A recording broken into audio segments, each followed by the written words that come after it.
And now our feature presentation.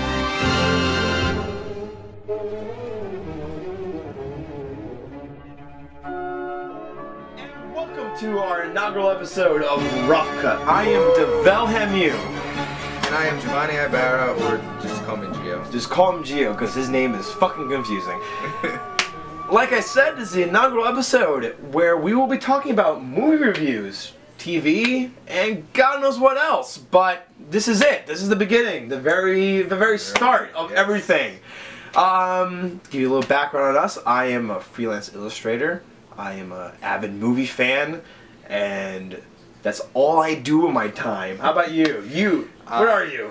I am an aspiring filmmaker. I am also a rabid movie fan. I haven't seen your movie. You have not seen my movie. Why? Why haven't I seen your movie? Because it's a piece of garbage. No, it's not. Yes, it's good. No. I did an illustration for him. He did, and it was very good. Is that the best thing about it? Movie, yes. No, I refuse to believe that. No, that's bullshit. It's really bad. That's bull. I wasn't ready as a director to tackle a project that big. But why? The story was too involved. It was like 13 pages, wasn't it? No. Like 27. 20 some pages. It's about vampires. Vampires. It was, and it was a cool story. I mean, my script won honorable mention at a script festival. No gloating. So I know it wasn't my script. it was me. I wasn't able to direct the actors and lead them to the kind of emotions that I wanted to capture for the characters. Yeah. And it just the film shows that it didn't go where I wanted it to go, and it was a disaster. Both as far as that goes, and technically, we missed the ball. It looks very amateur, which I was trying not to do. Well, that's hard. That's hard not to do on your first attempt. Yeah. Well, I mean, I guess this was the biggest project I had attempted. My other films, I think the longest I had prior to this was 14 minutes, and this one was 30 minutes, which is too long for a short, which I know that now. So I think 10 minutes would have been good. Yeah. All right. So. Well, at least you tried. Yeah. Learned. Okay. Expensive mistake. Anyway. I think it's time to talk about what we want to do with this podcast, and I believe what we're going to try to achieve with this is just give you a different flavor of a movie review. Our opinions, what's coming up, etc., etc. Just kind of from a Joe Schmoe kind of perspective. But this is essentially what's going to happen. We're going to fucking chat about movies coming out, movies we've seen, TV we're watching, even games. Fuck it. Screw it. We're coming to the spectrum. Fuck it. Screw it. Why not? We're going to be greedy sons of bitches. And the first movie we're going to talk about is Star Trek. Into Darkness. Khan! Alright, so tell me about it. I want you to tell me what the synopsis is. Like, run me through the movie as if I didn't see it yet. Like, I'm just Joe Schmoe walking through the fucking street like, I like Star Trek. I want to know more about it. Alright. Well, it follows Captain Kirk and his crew, the Enterprise crew. He's still captain? He is still captain, I think. Yes, he is still captain. Because there's a lot of back and forth between the first one. Yes. I think that movie had about 4 captains. I think so. In a 2-hour time frame. Yes. He is captain at the start of this film. So okay. The film starts actually right away. You're just thrown right into the action. They're on some planet. Oh, can I stop you really quick? Sure. One thing I noticed actually while watching, I did see the movie, so. We're running through this just so for those who haven't seen it. Also, spoiler alert, because we're gonna spoil the fuck out of this. Yes, spoiler alert. One thing I noticed though, because I saw the 9-minute preview before The Hobbit. Oh. Okay. Yeah, I noticed that the opening scene and the scene that follows were reversed. So when I went to go see The Hobbit, we saw the scene where John Harrison is talking to that British dude. Saying he's going to save his daughter. But it ends right at the point where he says, oh, I can save your daughter. Then cuts to fucking cool-ass jungle where and Kirk that planet, and yeah, and that like jungle planet with the volcano. Right. So it was kind of neat seeing it reversed. Interesting. Yeah. But run me through it again. So the film starts out. They're they're on a jungle planet and all that, and Spock is in a volcano on this planet, and he's trying to stop it from erupting, because when it erupts, it's going to wipe out the civilization that is on that planet. So, in typical Spock fashion, what is it? The needs of the many outweigh the needs of the few. Yeah. And he, is going to sacrifice himself. But, Captain Kirk, who was with the guy who plays Dredd, what's his name? Carl Urban, who's the doctor. They escape Bones. Dr. Bones, right? I know the fucking names, and I'm a fucking Star Wars guy. I'm not too big on Star Trek. I'm more of a Star Wars guy, but even on Star Wars, So when Judge Dredd was hanging out with fucking Siler, yes, yeah. No, and so I don't want to ramble, but Captain Kirk saves Spock, who just happens to set off this this type of machine that froze the lava before it was able to. I believe they called it cold fusion. Erupt. Yes, even though cold fusion does not work that way. That sounds right. But Captain Kirk was able to teleport Spock back to the Enterprise, and the reason this is important is because for the first maybe quarter of the movie or so, this leads to friction between Spock and his girlfriend, played by Zoe Saldana. I forgot her name. Uhura, there we go. Lieutenant Uhura, right? Or General, or something like that. She's definitely not a fucking general. She's like a linguistics fucking operator. Yeah. She just sits there like, all right, you're speaking Vulcan, you're speaking Klingon, and I'm pretty much useless for the rest of the movie. Well, Uhura, and it also during the Enterprise's escape from the planet, they are seen by the civilization that is there, and you're not supposed to do that according to Starfleet. You're supposed to be a ghost essentially, and this leads to Captain Kirk losing his captaincy because Spock filed a report. Captaincy? His captaincy. Is that a word? I think so. Captaincy? I think it's a word. I've heard it before. Okay, while you continue, I'm gonna Google this because I don't think that's a word. All right, and this Spock files a report because he can't. Vulcans don't lie apparently, and yeah, that's a new thing.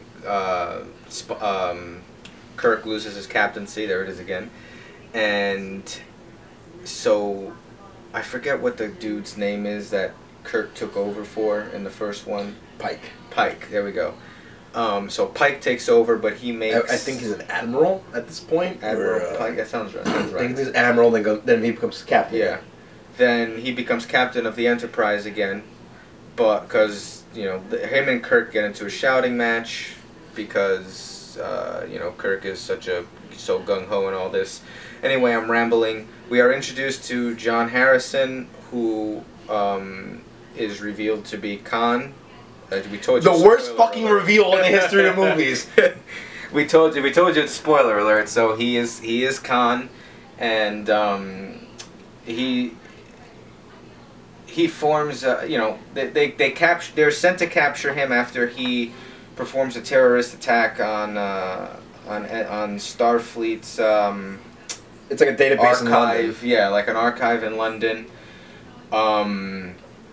RoboCop, Peter Weller makes a cameo appearance that I was stoked on. That's like, and that dude fucking sells that movie. Yeah, that guy was just awesome. And he's RoboCop and Batman technically. And it's true.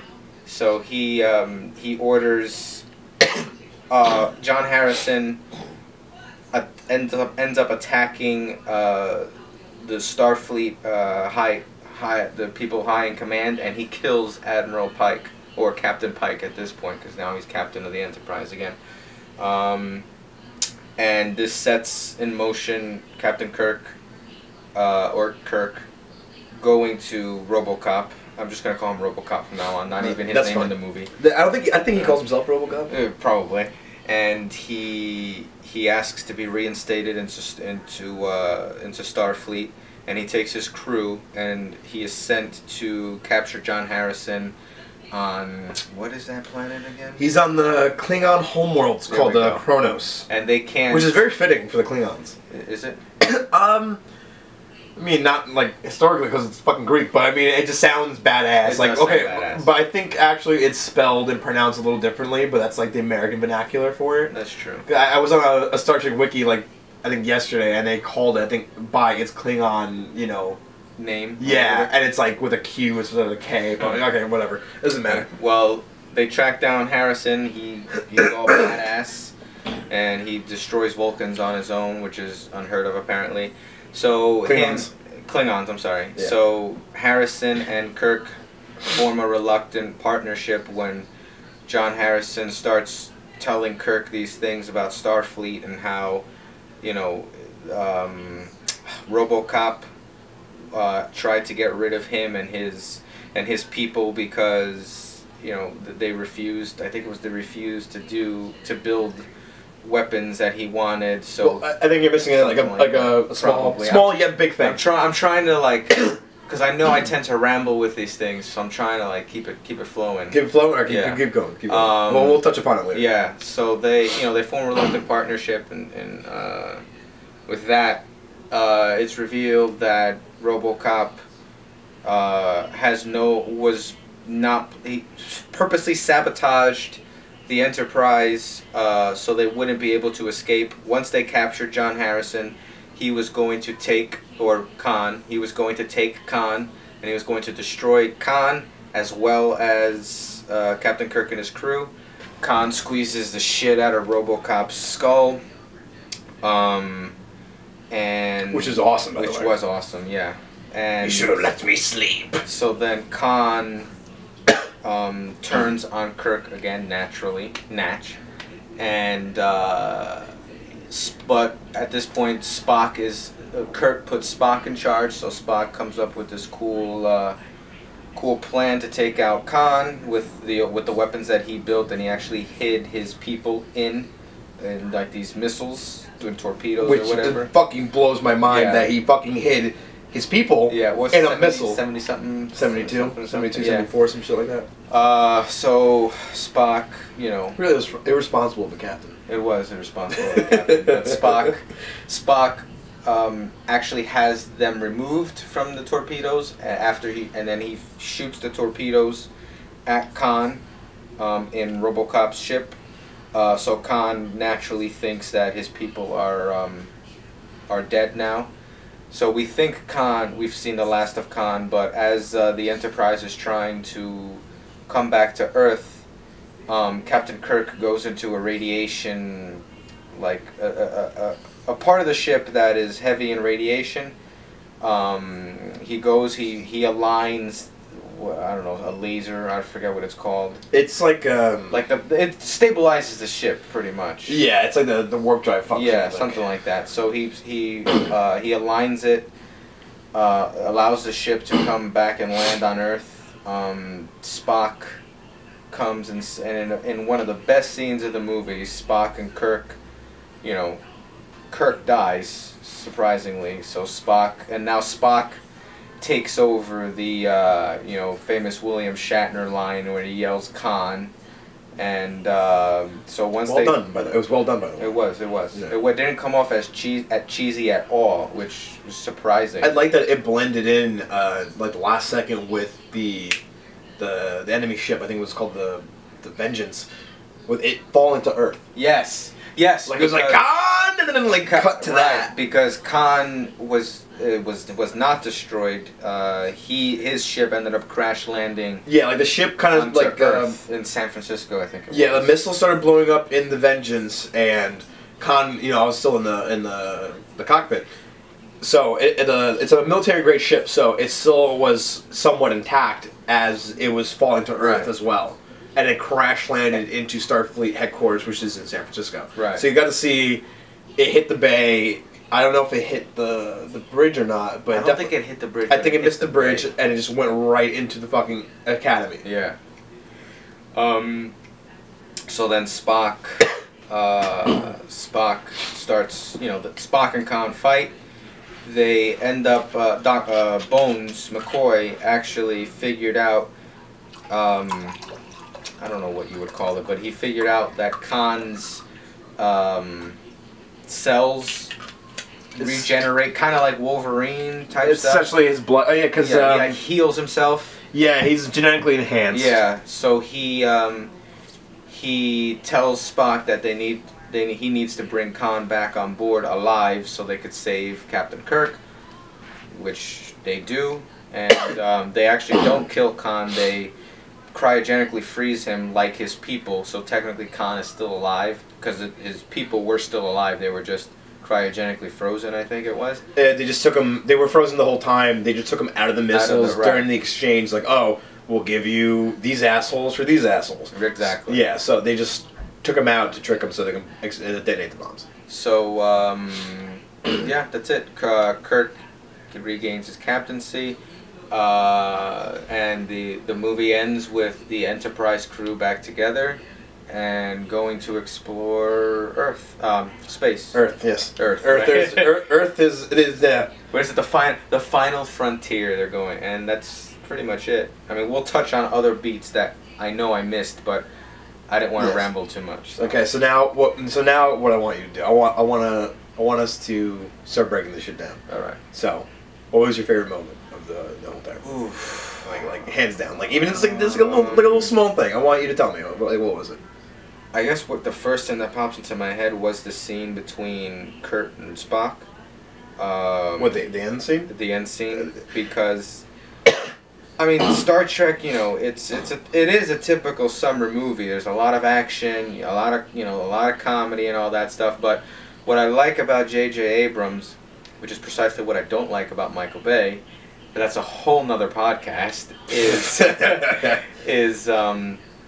that he knows that his characters are the ones that matter, and that moment between Spock and Kurt, really, like, I felt for the both of them. I felt for Kurt and I felt for Spock, and the way he shot it with the close-ups, like, personally, I guess because I'm a filmmaker too, when when there's a scene like that dramatic, I want to feel like I'm in the scene, and the way you can do that is through close-ups, not just a two-shot with the two of them, you know, or, you know, cut from a close-up to a two-shot. Like, it takes me out of the scene. But he just cut from a close-up of Spock to a close-up of Kurt, back and forth, and it really heightened the moment for me, and it really, like, I thought they killed Captain Kirk, and I thought, you know, this was going to be the last Star Trek because Abrams is jumping ship to Star Wars and all that. But so like, I just thought that moment was just brilliantly shot, brilliantly acted. The two of them. It was really good. It. I like that. I like that whole sequence a lot. Like obviously going in, I already had my suspicions that it was going to be Khan. So I already felt this was going to happen. They even kind of show you that this is going to happen in the trailer. There was one trailer where you saw the hand in the glass and Spock giving the Vulcan symbol, which is what they did in Wrath of Khan. But the fact that it was reversed, a lot of people didn't like that. A lot of people didn't like that. Spock was the one that died. Spock dies in the original, right. yeah. But a lot of people seem to be not cool with that, which is fine. You're not cool with it. You're not cool with it. Mm-hmm. I liked it. I thought that I think it played well. You know what tied that in was when Spock said the line. When Spock reached out to Leonard Nimoy's Spock and asked him, "How did you kill? How did you kill Khan?" What he said was like, "Oh, have you encountered him?" And Spock was like, and old Spock Spock Prime, was like, "Oh, I shouldn't tell you this." But by the way, at great cost, right? It's a great sacrifice. I thought that was cool. See, but the thing is, when I saw it in IMAX, the preview, when I saw the preview for The Hobbit, they showed the volcano scene, and in the volcano scene, they do Spock when he's like preparing for death. He's essentially saying, "Oh, the needs of the few outweigh the needs of the many." Mm-hmm. At that point in time. Like if you have any inkling as to what like Wrath of Khan was or the Star Trek universe, if you're a Star Trek fan, essentially, you know it's going to be fucking Khan. Like I don't know why they decided to include that line, go about their whole little secrecy shit. And they've come out and said, like, oh, we want you to experience a surprise along with the crew, which is all, you know, well and fine, but I still think it's like, you know, cut me some fucking slack. I know it's him. Right. Like, and it doesn't diminish, like, the original performance or anything like that. It was done great, but, like, at that point, I know it's coming. I know it's him. And I felt like that was just like, you know, you gave it away. It's like, I think I read somewhere, it was like akin to somebody finding out they have a surprise party. And they were just like, okay, we're gonna have a surprise party for you, and it's I know you're doing it. Just let me just fucking get out. Let's go. But even knowing that beforehand, I still felt like, you know, it came as a surprise that it switched over to him, and it did it well. Like his, like, you know, I think the only thing that really didn't, like, that kind of diminished their emotional, like, just like the contact between each other, was that I felt really bad for Uhura. Oh yeah. I felt really shitty because he gave more crap about Kirk than he did about his fucking girlfriend, and I'm like, you really are a dick. Well, you suck. Well, yes, but at the same time, it showed Uhura that he's actually able to feel like he. Yeah, so I feel like that could improve their relationship because, I mean, you know, now that the woman knows that he can feel, she's not gonna let him get away with shit. Yeah, but if I were his girlfriend, I'd be fucking furious. I'm like, all right, so you give a shit about your little bro, but you don't give a shit about me. Like, you're not gonna get emotional that you might die and never see me again. But God forbid, Kirk fucking bites the dust with a little radiation poisoning, and you fucking get all teary-eyed and vengeful. Like, clearly your priorities are fucked right here, and I shouldn't be with you. That's true. Yeah, like there was a heavy bromance going on. They're spending too much time in space. That's what's going on. Yeah. In space, no one can hear you scream, right? Yeah, well, or moan. Or moan. I like that. That was really good. My favorite scene. It's very small, but I thought, like, when I saw it, I was like, that's fucking cool. They were okay. So this comes after they have Khan in their prison, and RoboCop comes and he's like, all right, we're militarizing Starfleet, and everyone's like, why? We're a peacekeeping, you know, administration. Like, we are explorers. You're trying to peacefully go out and, you know, introduce ourselves to the unknown galaxy and you know, meet new species and shit like that. So after he's like, all right, I want him, give him to me, and I'll let you go, and he turns the deal on him again. Essentially, they don't give him John Harrison, I think. I think they say, fuck you, we're leaving, and they start warping out. Oh, yes. They warp out of space. And then they're in, like, the little warp tunnel that you see in most sci-fi movies where, you know, everything's all blurring by you, looks fucking cool as shit. And Khan's like, alright, they have, like, advanced warp. You're gonna get fucked in the ass right now. And then out of nowhere, you see the fucking Vengeance come right on their tail. And then they start shooting at them. And this is, like, my favorite part. They shoot him out of warp, and you see the spaceship fall out of it, and you never really see that, like, in a sci-fi movie that deals with ships going through warp speed, like traveling from great distances, you know, in a blink of an eye. It usually goes from, like, one scene to the next, or them quickly in this, like, space tunnel. But, like, the fact that you just kind of saw it teeter out, I thought that was really interesting. That was really cool. Like, that was like, oh, you know, I like, as a fan of sci-fi, like, I was like, oh, that's really cool. Like, I never saw it kind of, like, fall out of it. It got knocked out. And I just really kind of showed you that the firepower behind the ship. Like, that's true. This is what we're going to do. Also, I thought it was really cool that they kind of show you the ship before they show you the ship. When they're in RoboCop's office, when Kirk... Oh, yes. Yeah, Kirk is, like, asking to become captain again. They do a nice, like, little pan of the desk behind him, and they're going through all the... on the desk, they show all the... ships through flight history, like the what was it, Wright brothers, right? Yes. Am I getting the name right? Okay, yeah, right. Am I getting the name right? God fucking damn it! All right, so they show the Wright brothers plane. They show the plane after that. I think they show the Spruce Goose, Apollo probably 13 or Apollo 1, and then they actually show the ship from First Contact, which I didn't know until like yesterday. they show the ship from First Contact, and then they keep showing the Starfleet ships up until they show the Kelvin, the Enterprise, and then they show the Vengeance. So you see it before it even comes your way. And I was like, that's kind of neat. It's a little bit of foreshadowing. I think it's really cool that they showed it in like a little display model. So that was also neat. All right, so now what was? I also liked the scene where Kurt and Khan are like space diving. Oh, you mean the scene they ripped off from Dead Space 2?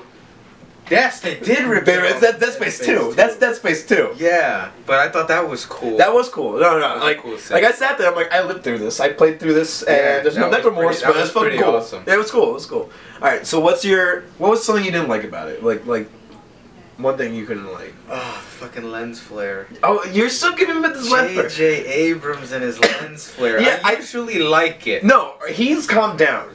I thought this was the worst it was. No, you're telling me that's worse than 1? Than Star Trek 1? 1 was fucking... I don't remember Star Trek 1 that well, but I do remember there were lens flares in Super 8, but it worked. There was a really bad one in Super 8. It worked in Super 8 because it was supposed, it took place in the 80s and all this, and it had this really old nostalgic feel, and that's what a lens that's what lens flare I don't know feels like. There's one bad lens flare in that movie. In this one there was more than one bad one. Like they would be in people would be in a conversation and the lens flare would completely just white out the screen. You know what? And I couldn't see them for a couple seconds, and that took me completely out of it. It bugs me that people complain about J.J. Abrams and lens flares, and it feels like, for me, I feel like there is one movie out there that dwarfs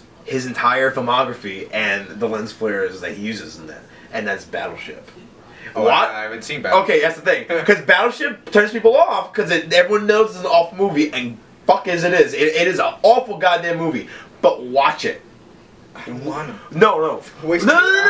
No. Watch it. Watch it for the lens flares. Because it's like every fucking millisecond a solar flare is going off, and then you see fucking this asshole from Friday Night Lights, and then fucking what's her fucking name? Rihanna's running around like she belongs there. She fucking doesn't, and there's like lens flares flying off every fucking goddamn second. The movie makes no goddamn sense, and then you're having a fucking goddamn seizure the whole damn time. And that's one of those movies I watched for the sake of, let me see how bad this is. Did it live up to your expectations? Oh, beyond. Wow. It's fucking, it is fantastically bad. That's like, if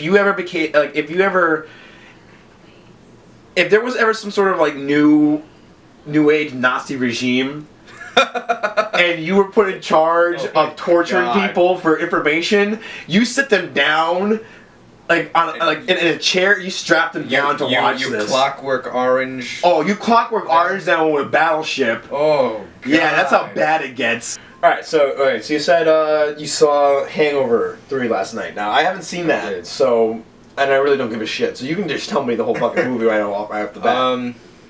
I mean, quick, run me through fucking Hangover 3, because I'm sure there's not a lot to talk about. Alright. You see this fucking dick, this asshole's dick again, right? Do you see the little Asian dick? What's his face? Mr. Chow, yeah. Yeah, okay, you see his cock.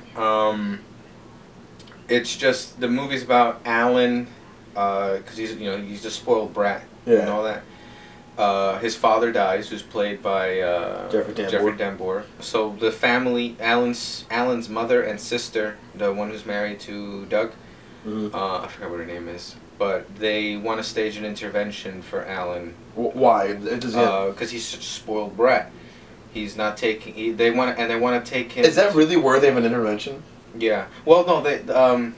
They wanted to take him to some facility. Oh, because he's not taking his medication and all that shit. He was on medication? Yeah, he was on medication for some. I'm sure they said it in Hangover 1, but it's been years since I've seen it. Okay, so he has some sort of fucking issue. Like a disorder, I think. Yeah, and so they want to take him to. I think it's called New Horizons or something. So, of course, that means Ed Helms and Bradley Cooper have to, and Doug, have to do it. And they have to drive him to Nevada, I think it is, or whatever. As they're driving, they are run off the road and kidnapped by people wearing pig masks. And they are led by John Goodman. All right, they are led by Walter Sobchak himself, and he wants Leslie Chow because Chow.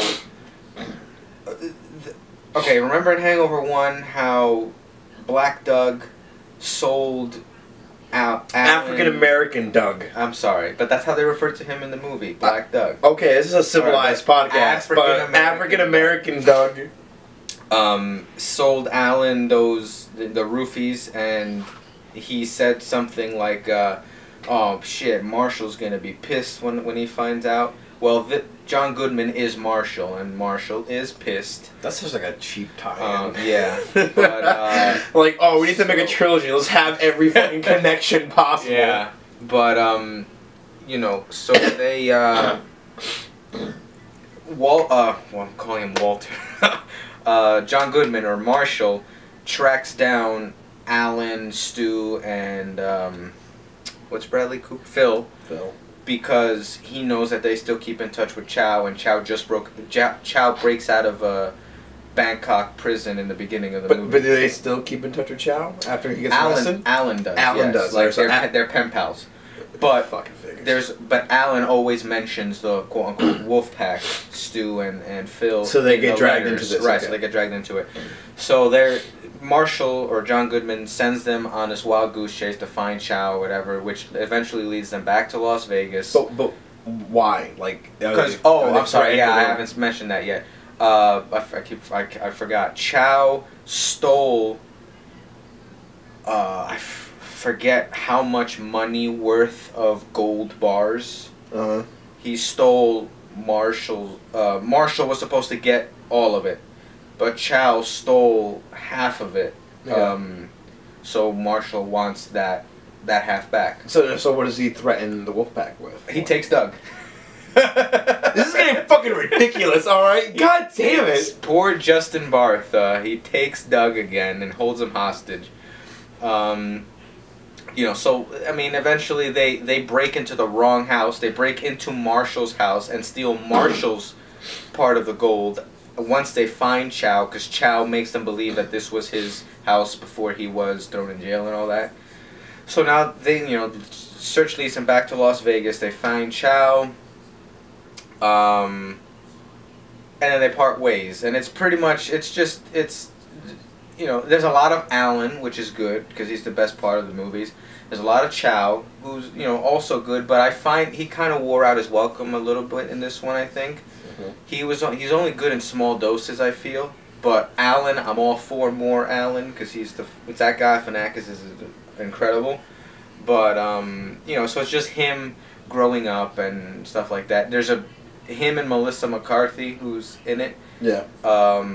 They have a great scene in like the pawn shop that Melissa McCarthy runs, where like they just, I'm not even gonna spoil that one just because it's a good scene, but you know, then they get married. Did they end up? They get together. They get married 6 months later. I fucking knew it. So you know, it ended really. This is what I like about the Hangover movies, is that they pull from other movies, and they don't give a shit, because they're like, yeah, we're gonna pull from this movie, but we're just gonna be overly dramatic about it, and we're not gonna care, and it works for them.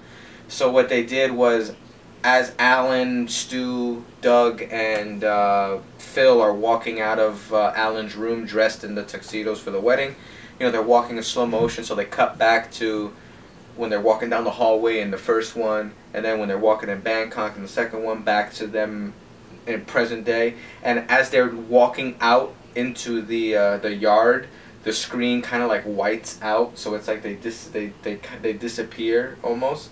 And then after the credits, they pull a Marvel, and they wake up hungover again, and Stu has breasts. He has women's breasts.